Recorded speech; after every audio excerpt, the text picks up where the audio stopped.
Friends, Baakiyalakshmi serial இன்னைக்கு எபிசோடில் வரக்கூடிய சுவாரஸ்யமான சீன்ஸ் பற்றி பார்க்கலாம். பாக்கியா கோபிட்ட உங்களுக்கு கொடுக்க வேண்டிய பணத்தை நான் கொடுத்துட்டா நீங்கள் இந்த வீட்டை விட்டு போயிடுவீங்களா அப்படின்னு கேட்குறாங்க. பணத்தை கொடு, அதுக்கப்புறம் நான் போகிறேன்னா வேணான்னு பார்க்கலாம் அப்படின்னு சொல்கிறாரு கோபி. அதெல்லாம் பேச்சு கிடையாது, நான் பணத்தை கொடுத்தீங்கன்னா நீங்கள் கிளம்பிடுவீங்களா அப்படின்னு மறுபடியும் கேட்குறாங்க பாக்கியா. இந்த சேலஞ்சை நான் அக்செப்ட் பண்ணிக்கிறேன் அப்படின்னு சொல்கிறாரு கோபி. பாக்கியா சொல்கிறாங்க, இன்னையிலேருந்து கரெக்டாக 1 மாதத்தில் இதே இடத்துல வச்சு உங்களுக்கு தேவையான பணத்தை நான் உங்கள் முகத்தில் தூக்கி எறிகிறேன் அப்படின்னு சொல்கிறாங்க. நீங்கள் உங்கள் குடும்பத்தோடு இந்த வீட்டை விட்டு கிளம்பி போயிடணும் அப்படின்னு சொல்கிறாங்க. பார்ப்போம், பணம் கொடுக்குறேன்னு சொல்லியிருக்கிறேல்ல, அப்போ பார்க்கலாம் அப்படின்னு சொல்லிட்டு கோபி ராதிகாவை கூப்பிட்டுட்டு போயிடுறாரு.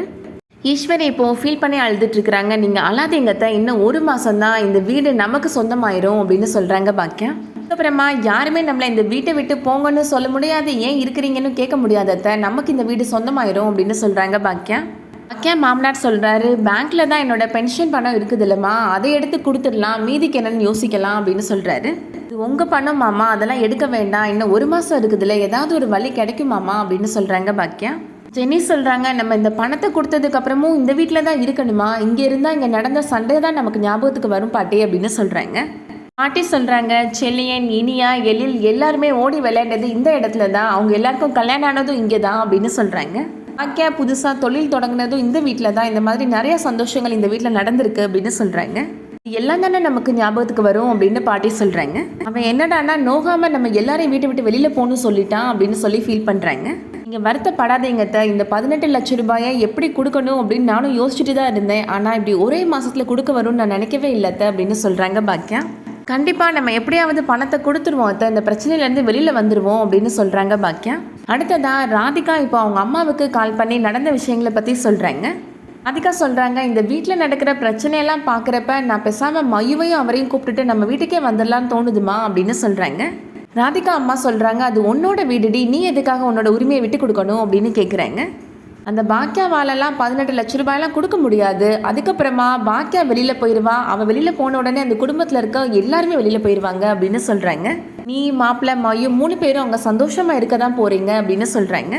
அடுத்ததா எழில் அமிர்தா 2 பேருமே அமிர்தாவோட அம்மா அப்பாவை பார்த்துட்டு இப்போது வீட்டுக்கு வராங்க. இனியா இப்போது நடந்த பிரச்சனைகளை பற்றி எழில்கிட்ட சொல்கிறாங்க. ராதிகா இருக்கிறாங்களா, அவங்கள பார்க்குறதுக்கு அவங்களோட ரிலேட்டிவ்ஸ்லாம் நம்ம வீட்டுக்கு வந்திருந்தாங்க அப்படின்னு சொல்கிறாங்க இனியா. பாட்டி அது பிடிக்கலன்னு அவங்க எல்லாரையும் திட்டாங்க அப்படின்னு சொல்கிறாங்க. பதிலுக்கு ராதிகா பாட்டியை ரொம்ப திட்டாங்க, நீவா போன்லாம் பேசிட்டாங்கன்னே அப்படின்னு சொல்கிறாங்க. அந்தளவுக்கு அவங்களுக்கு தைரியம் வந்துருச்சா அப்படின்னு எழில் கேட்குறாரு. அதோட நிறுத்தலண்ணே, பாட்டியை வீட்டை விட்டு வெளியில் போன்னு வேற சொல்லிட்டாங்கண்ணே அப்படின்னு சொல்கிறாங்க இனியா.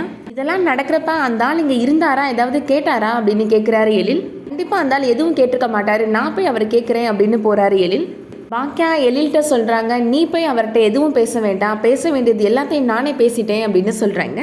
ஒரே மாதத்தில் கொடுக்க வேண்டிய எல்லா பணத்தையும் மொத்தமாக கொடுக்குறேன்னு சொல்லிட்டேன் அப்படின்னு சொல்லிடுறாங்க பாக்கியா. அந்த பணத்தை கொடுத்துட்டா நம்மளை யாரும் எதுவும் சொல்ல முடியாது, அத்தைய மரியாதை இல்லாமலும் பேச முடியாதுல்ல அப்படின்னு சொல்கிறாங்க பாக்கியா. 1 மாதத்தில் அவ்வளோ பணத்தையும் கொடுக்க முடியுமாமா அப்படின்னு அமிர்தா கேட்குறாங்க. நம்ம கொடுத்து தான் ஆகணும் அப்படின்னு சொல்கிறாங்க பாக்கியா. எழில் சொல்கிறாரு, இன்னும் 1 மாதம் டைம் இருக்குதுல்லம்மா, என்னோட சைடில் நானும் பணத்தை புரட்டுறதுக்கு ஏற்பாடு பண்ணுறேம்மா அப்படின்னு சொல்கிறாரு. பணத்தை கொடுத்துட்டு அவரை இந்த வீட்டை விட்டு நம்ம அனுப்பிடலாம், அதுக்கப்புறம் அவர் முகத்தில் கூட நம்ம யாருமே முழிக்கக்கூடாதுமா அப்படின்னு எழில் சொல்கிறாரு. அதோட இன்னைக்கான எபிசோட் முடியுது. இந்த வீடியோ பிடிச்சிருந்துச்சுன்னா லைக் பண்ணிக்கோங்க. சீரியல் அப்டேட்ஸ்க்கு நம்ம சேனலை சப்ஸ்கிரைப் பண்ணிக்கோங்க. தேங்க்ஸ் ஃபார் வாட்சிங்.